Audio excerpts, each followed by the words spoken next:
Get ready, start. An honorable lady member said that there are no big farmers now, and that if you have details of small and marginal farmers, you let us know. We do have, madam, details of small and marginal farmers. We also know what is the amount of area under cultivation by small and marginal farmers. We do have separate schemes for small and marginal farmers. Therefore, while there may be administrative problems, I do not believe there will be serious problems in implementing the schemes that we have.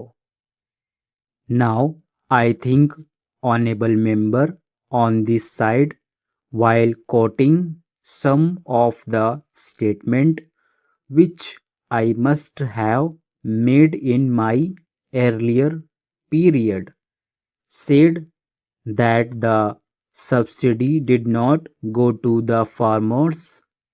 Now, I think it is quite true that because our fertilizer industry is not as efficient as elsewhere, and also because the input price in our country is not as low as in many other countries, the price of natural gas for various reasons is much bigger than the price of natural gas in other countries. For all these reasons, the price of domestic fertilizers is higher than the price of imported fertilizers.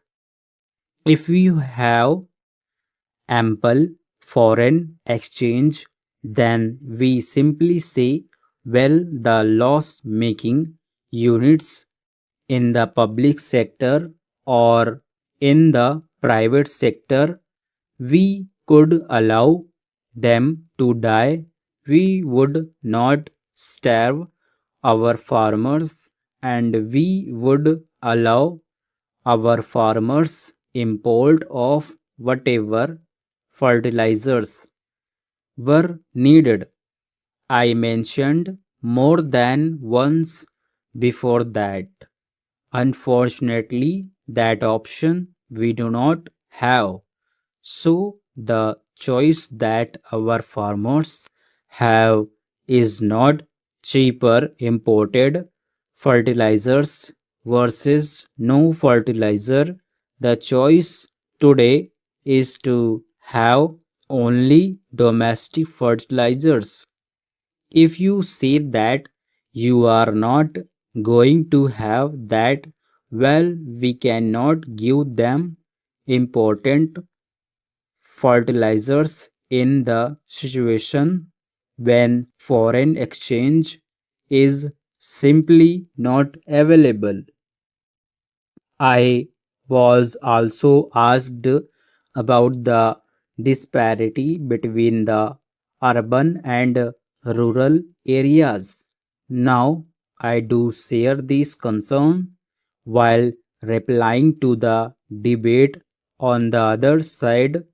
I did say that I am very worried that this urban rural divide is widening, that it is very explosive, and therefore we must take measures which cut that root of this widening disparity.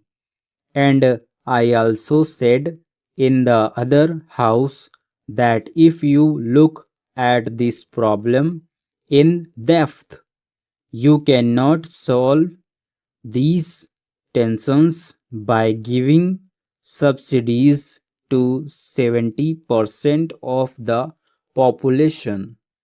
There is no mechanisms in the world which can say that you give subsidies to 70% of the population. The country will go bankrupt, and I think all the talk of social justice and removing disparity will came to end. The only way to deal with urban and rural disparities into strike at the root of the problem, and the root of the problem is that we have an excessively protected industry. You have been talking of inefficient fertilizer industry. That is true of most branches of Indian industry, but we have to live with it. We cannot overnight get away from a highly protected from the insufficient industrial structure. We have to gradually subjected this industry to greater competition, both domestic competition and foreign competition.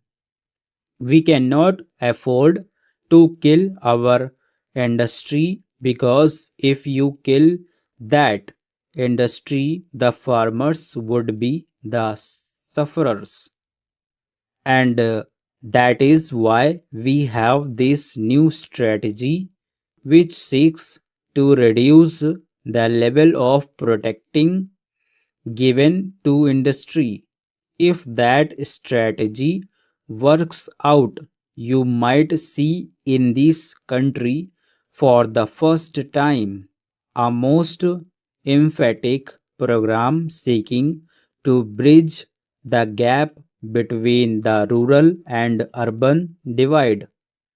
This urban rural divide cannot be bridged by giving handouts to agriculture or the farmers in our country. Now, another question was raised whether this will lead to a decline in production. My answer is that under normal condition, this is not likely to happen. Several questions were asked. I think honorable member asked about the fraud of rupees 100 crores. I do not know anything about it. If my honorable colleague, the Minister of Agriculture, knows something about it, I would request him to supplement. He also referred to the lacuna in the fixation of retention prices. I take note of this concern.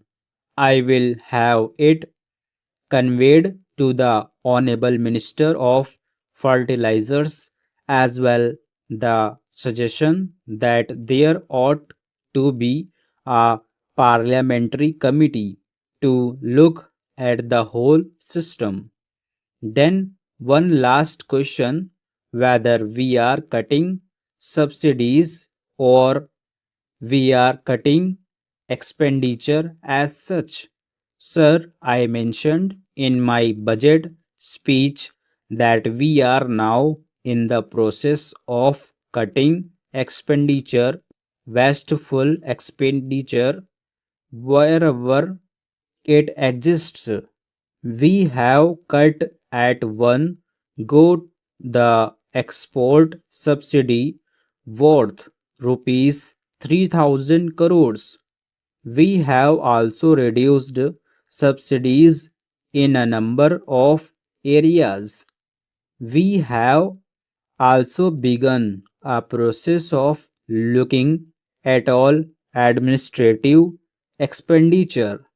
I have asked all the ministries of the Government of India to prioritize their activities. I am hoping that by 31st August this work will be completed. Stop.